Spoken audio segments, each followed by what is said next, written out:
আমাদের একটা room tiles করার পরে আজকে এখন বাথরুমে টাইলস করার জন্য প্রস্তুতি চলছে। গ্রামের বাড়িতে অনেকটা দিন কষ্ট করার পরে যখন সুখের সময় এসেছে তখনই আমাকে ঢাকাতে চলে আসতে হয়েছে। গ্রামের বাড়ির সম্পূর্ণ কাজ শেষ হওয়ার আগে কেন আমি ঢাকাতে চলে এসেছি এগুলো নিয়ে থাকছে আমার আজকের ভিডিও। আসসালামু আলাইকুম এভরিওয়ান, কেমন আছেন সবাই? রেগুলার যারা ভিডিও দেখেন তারা জানেন আমি গ্রামের বাড়িতে এসেছি। পুরাতন সম্পূর্ণ বাড়িটা আমরা নতুন ভাবে রেনোভেশন করছি। পূর্ণ বাড়িটা প্লাস্টার গুলো উঠিয়ে ফেলে আমরা নতুন ভাবে সম্পূর্ণ বাড়িটাকে প্লাস্টারিং করছি। অলরেডি 2টা রুমের প্লাস্টারিং এর কাজ শেষ এবং একটা রুমে টাইলসও দেওয়া হয়েছে। আজকে আরো একটি রুমের কাজ শেষ করা হয়েছে টাইলসের। যেহেতু বাড়িতে থাকি না, ঢাকাতে গিয়েছি বাড়িটাকে নতুন ভাবে ঠিক করার জন্য। তার কারণে আমরা কয়েকটা টিম একসাথে কাজ করাচ্ছি বাড়িতে। বাড়ির ফ্লোর গুলো পুরাতন এবং নষ্ট হয়ে গিয়েছে, যার কারণে আমরা সম্পূর্ণ বাড়িটাকে একদম টাইলস করে দিব। যাবতীয় সব টাইলস এবং ফিটিংস এর জিনিসগুলো আমি খুলনা থেকে আনিয়েছিলাম। আমার একটা ভিডিওতে আমি শেয়ার করেছি আপনাদের সাথে। ভিডিওতে আমি শেয়ার করেছিলাম আমাদের একটা রুমের টাইলস কমপ্লিট। আজকে আরো একটি রুমের টাইলস এর কাজ চলছে। আমাদের বাড়ির ভিতরে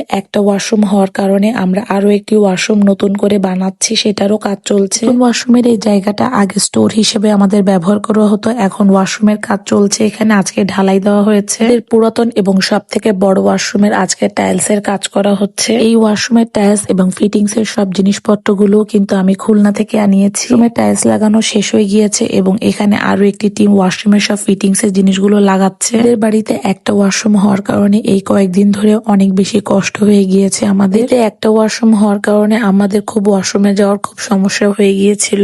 আর আমি অনেক বেশি কষ্ট করেছি ওয়াশরুমের জন্য। এই ওয়াশরুমের জন্য 2টা টিম একসাথে কাজ করছে দ্রুতভাবে এই ওয়াশরুমটা কমপ্লিট করার জন্য। এদেরকে দেখিয়ে দিচ্ছিলাম আমাদের ফিটিংস এর জিনিসগুলো কোন কোন জায়গায় হবে। ফিটিংস এর জিনিসগুলো একবার বসানোর পরে পরবর্তীতে এটা পরিবর্তন করা যায় না।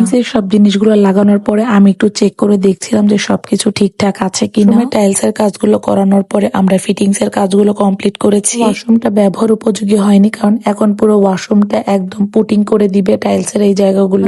এই ওয়াশরুমের টাইলসটা আপনাদের কাছে কেমন লেগেছে অবশ্যই কমেন্ট করে জানাবেন। বাড়ি হিসাবে আমরা খুবই অল্প জিনিস এখানে ব্যবহার করেছি এবং নিত্য প্রয়োজনীয় জিনিসগুলোও লাগিয়েছি এখানে। বাড়ি হলেও আমরা চেষ্টা করেছি ঢাকা শহরের মতো সবকিছু যেন আমরা ওয়াশরুমের মধ্যে পেয়ে যাই। ওয়াশরুমের ফুল এক্সেসরিজ গুলো আপনাদের কাছে কেমন লেগেছে সেটাও কমেন্ট করে জানাবেন। দিন গ্রামের বাড়িতে কাটানোর পরে আমাকে হঠাৎ করে 2 দিনের জন্য ঢাকাতে যেতে হবে, আমার একটু কাজ আছে। ঢাকাতে চলে এসেছি তো কি হয়েছে, আমাদের গ্রামের বাড়ির কাজগুলো কিন্তু গতি হিসেবেই চলে যাচ্ছে। বাড়ির কাজগুলো থেমে নেই এবং আমাদের মিস্ত্রিগুলো আমাদের সাথে সহযোগিতা করছে। ঢাকার কাজগুলো শেষ করে হয়তো বা আসতেও পারি, আবার নাও আসতে পারি। দিন ধরে গ্রামের বাড়িটাকে ঠিকঠাক করার পরে এখন সুখের সময় আমাকে ঢাকায় চলে যেতে হচ্ছে। আজকের ভিডিওটা আপনারা কে কোন এরিয়া থেকে দেখছেন অবশ্যই কমেন্ট করে জানাবেন। আজকে এখানেই বিদায় নিচ্ছি, দেখা হয়ে যাবে নেক্সট কোনো ভিডিও।